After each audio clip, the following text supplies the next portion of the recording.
April 2025. America feels like it's on edge. Protests fill the streets, political divides deepen, fear about the future is everywhere. But this isn't new. America has been here before. The headlines scream about Gaza, about AI taking jobs, about another mass shooting. It feels like the world is spinning out of control. But look closer. Listen carefully. The echoes of the past are all around us. This isn't about being pessimistic. It's about understanding. If we can see how today's problems echo earlier struggles, maybe we can finally break the cycle.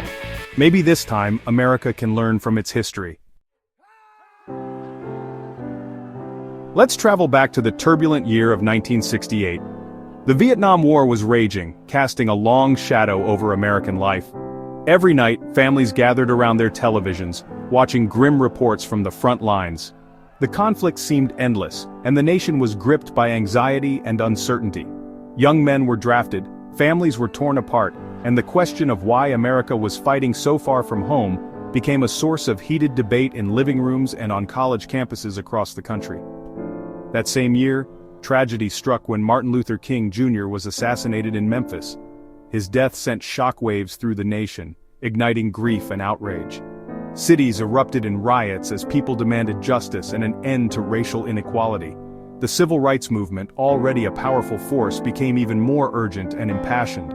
Across America, communities grappled with loss, anger, and the hope for a better future. Meanwhile, the presidential election loomed large. Richard Nixon faced off against Hubert Humphrey in a contest that exposed the country's deep divisions. The campaign trail was marked by passionate rallies, heated debates, and a sense that the very soul of the nation was at stake. Americans were forced to confront difficult questions about war, race, and the direction of their country. The stakes felt impossibly high and the outcome uncertain. Sound familiar? Fast forward to today and we see striking echoes of that era. The divisions that once tore through the country have resurfaced in new forms. Protest crowds fill the streets, voices raised in anger and frustration. The issues may have changed, but the sense of polarization remains. Now, Americans are split over a host of urgent issues: economic inequality, climate change, and the ongoing fight for social justice.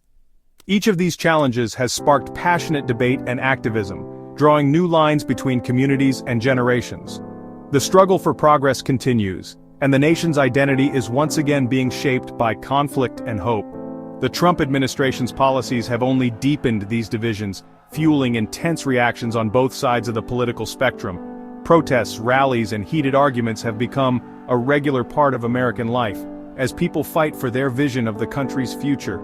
As we look ahead to 2025, the political landscape feels eerily similar to that of 1968.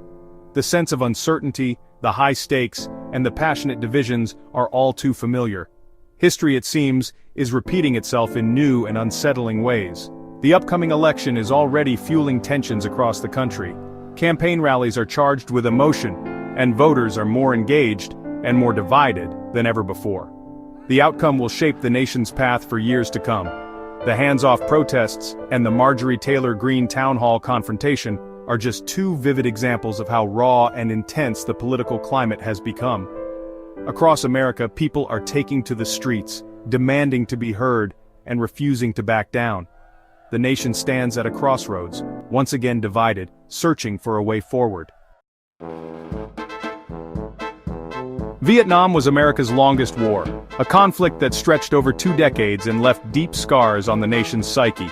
It was a war fought far from home, but its consequences were felt in every American city and household. The images of helicopters lifting off rooftops, the faces of young soldiers, and the haunting sounds of protest songs became woven into the fabric of American memory. It tore the country apart, dividing families, friends, and entire communities. The war sparked a level of dissent and activism that America had rarely seen before, as millions took to the streets to voice their opposition or support. People argued fiercely about the war's purpose, about the fairness of the draft, and about whether the government was telling the truth. Trust in leaders eroded as the realities of the conflict clashed with official statements, fueling a sense of betrayal and uncertainty. Today, Gaza evokes similar feelings of division and unrest. The images of destruction and suffering broadcast around the world stir powerful emotions, and once again, Americans find themselves debating the nation's role in a distant conflict. The conflict in Gaza is a humanitarian crisis of immense proportions, with innocent civilians caught in the crossfire. Aid workers struggle to provide relief, and the world watches as the situation grows more desperate by the day. It's also a flashpoint for debate about America's role in the world. Politicians argue over foreign policy, while citizens gather in protest, waving flags and demanding answers about where the country stands. Just like Vietnam, Gaza raises difficult questions about the use of military force, about the extent of America's support for its allies, and about the true costs, both human and financial, of war. The echoes of past conflicts reverberate in today's headlines, reminding us that history often repeats itself in new forms. These echoes aren't limited to Gaza. Around the world, people are rising up, demanding justice, peace, and accountability from their leaders. The spirit of protest and the desire for change are as strong now as they were decades ago. Think about the war in Ukraine, where the struggle for sovereignty and freedom has captured global attention, or the ongoing debates over immigration at America's borders. Each of these issues forces us to grapple with complex questions about who we are and what we stand for. These issues, like Vietnam before them, force us to confront difficult questions about our values, our responsibilities, and our place in the world. As history unfolds, we are reminded that the ghosts of past conflicts continue to shape our present, challenging us to learn, to reflect, and to strive for a better future.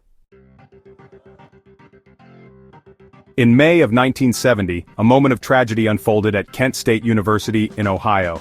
The Ohio National Guard, called in to control a student protest, opened fire on a crowd of unarmed young people. In a matter of seconds, 4 students lost their lives, and 9 others were wounded.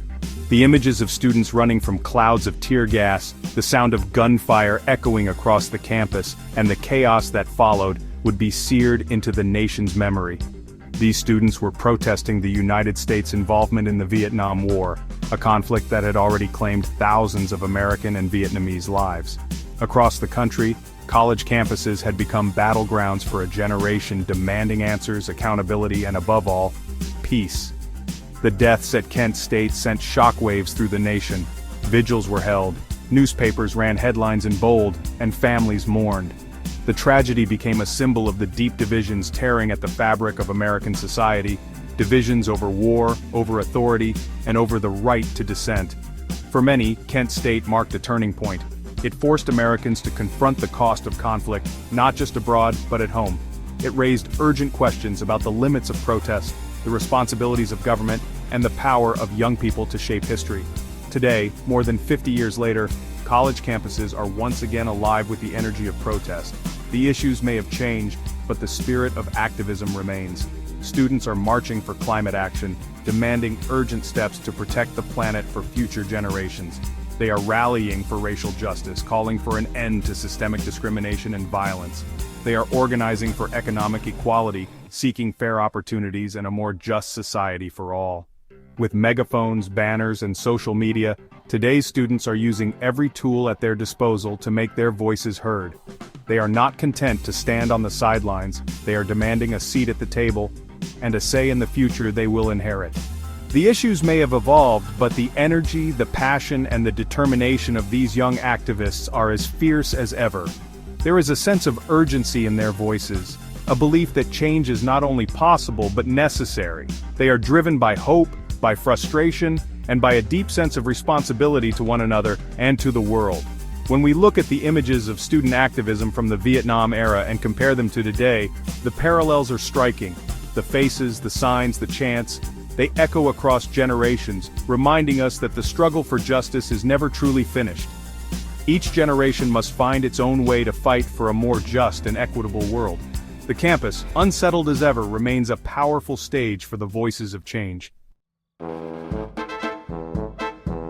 Remember the dot-com crash of the early 2000s? The tech bubble burst, companies folded, and thousands lost their jobs.